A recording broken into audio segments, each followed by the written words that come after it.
Hello sa inyo! Kung kayo o may kakilala kayong may COPD, sigurado alam nyo kung gaano kahirap minsan ang simpleng paghinga lang. Pero, teka, naisip nyo ba na yung kinakain nyo, yung laman ng plato nyo, ay pwedeng maging susi para gumaan ang pakiramdam? Yan mismo ang aalamin natin ngayon.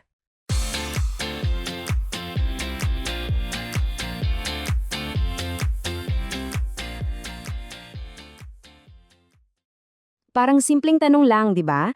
Pero alam nyo, ang sagot dyan, malaki ang epekto sa pang-araw-araw na buhay. Yung koneksyon kasi ng pagkain sa paghinga, mas malalim yan kaysa sa inaakala ng marami. At yan yung bubusiin natin. So, paano nga ba ito nangyayari? Para maintindihan natin yan, umpisahan natin sa pinaka-basic, yung siyensya sa likod nito. Bakit nga ba nakakaapekto ang pagkain sa paghinga natin? Isipin nyo to, para sa isang taong may COPD, yung simpleng paghinga, para ka na ring nag-e-exercise niyan. Grabe yung energy na nauubos. Kaya naman, sobrang-sobrang importante na yung gasolina, yung pagkain na ipinapasok natin sa katawan, ay yung klase na tutulong sa atin, hindi yung lalo pang magpapahirap sa ating mga baga. Okay, so yung prosesong yan, ang tawag dyan ay metabolism. Isipin nyo na lang na yung katawan natin para yung makina ng sasakyan. Yung pagkain, yan yung gasolina. At syempre, pag gumagana ang makina, may usok na lumalabas, di ba? Sa katawan natin, yung usok na yan ay carbon dioxide. At sino ang tagalabas ng usok na yan? Walang iba, kundi ang ating mga baga. At dito napapasok kung bakit importante ang klase ng gasolina na kinakain natin. Tingnan nyo, yung mga pagkain na mataas sa carbs tulad ng kanin, tinapay, pasta, mas marami silang ninilikhang carbon dioxide. So, ibig sabihin, mas mabigat na trabaho para sa baga. Sa kabilang banda, yung mga healthy fats galing sa isda o mani, mas kaunti lang yung usok na ginagawa nila. Ang resulta, mas magaan para sa paghinga. Pero hindi lang carbon dioxide ang problema. Meron pa tayong isang kalaban, yung tinatawag na bloating o yung pagkakaroon ng hangin sa tiyan. Kasi kapag nangyari yan, naiipit yung diaphragm natin. Yan yung muscles sa ilalim ng baga na siyang pangunahing tumutulong sa atin huminga. At pag naipit yan mas mababaw at mas hirap talaga ang paghinga. Okay, so ngayon alam na natin kung bakit. Let's move on sa solusyon. Ano-ano ba yung mga pagkain na kakampi natin yung mga superfoods para sa ating mga baga? Unahin natin ang protina. Bakit mahalaga to? Kasi kailangan natin to para palakasin ang ating mga muscles. Hindi lang yung biceps kundi pati yung mga muscles na ginagamit natin sa paghinga, tulad ng diaphragm. So, isama nyo sa diet nyo ang manok, isda, itlog at kahit beans. Sunod, yung mga healthy fats. Ito yung napag-usapan natin kanina, di ba? Ito yung gasolina na nagbibigay ng maraming energy pero konti lang yung usok o carbon dioxide na nililikha. Kaya ayun, mas relax lang ang trabaho ng ating mga baga. At syempre, pangatlo, fiber. Ito yung pangkontra natin sa bloating. Pag sapat ang fiber mo, mas maganda ang takbo ng tiyan mo at maiiwasan yung constipation. Tandaan, pag masaya ang tiyan, hindi naiipit ang diaphragm, kaya mas maluwag ang paghinga. Simple lang. Okay, syempre, kung may mga pagkain nakakatulong, meron din namang mga dapat pag-ingatan. Pero linawin ko lang hindi ito listahan ng mga bawal na pagkain. Ito'y gabay lang para maging mas aware tayo sa epekto ng mga kinakain natin sa ating pakiramdam. May mga pagkain kasi kahit na sabihin nating healthy, tulad ng beans, broccoli o mansanas, pwede silang magdulot ng gas at bloating sa ilang tao.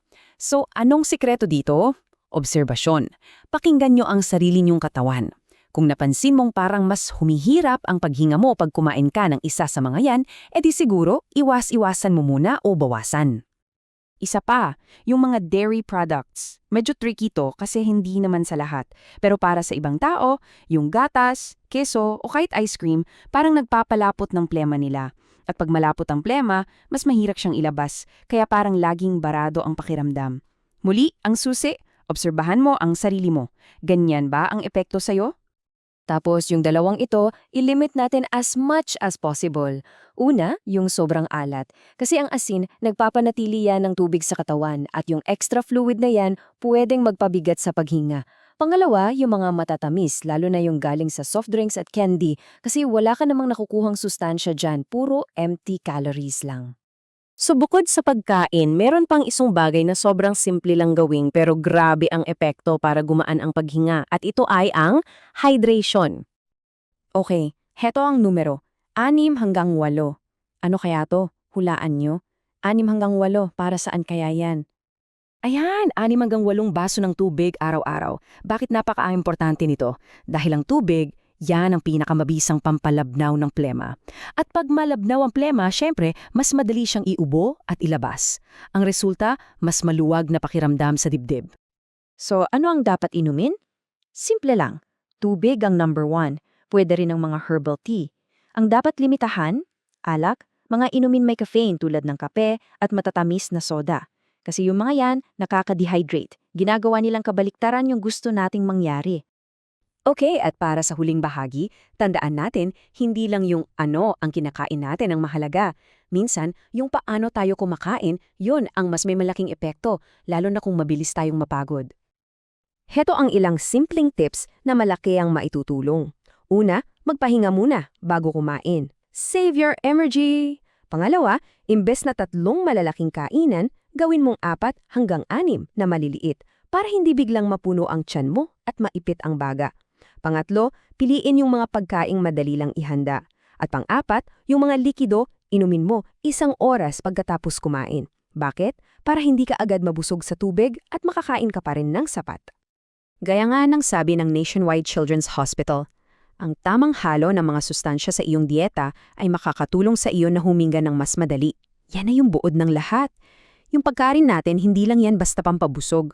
Isa yung tool, isang kasangkapan para tulungan ang mga baga natin. Kaya ngayon, iiwan ko sa inyo ang tanong na to.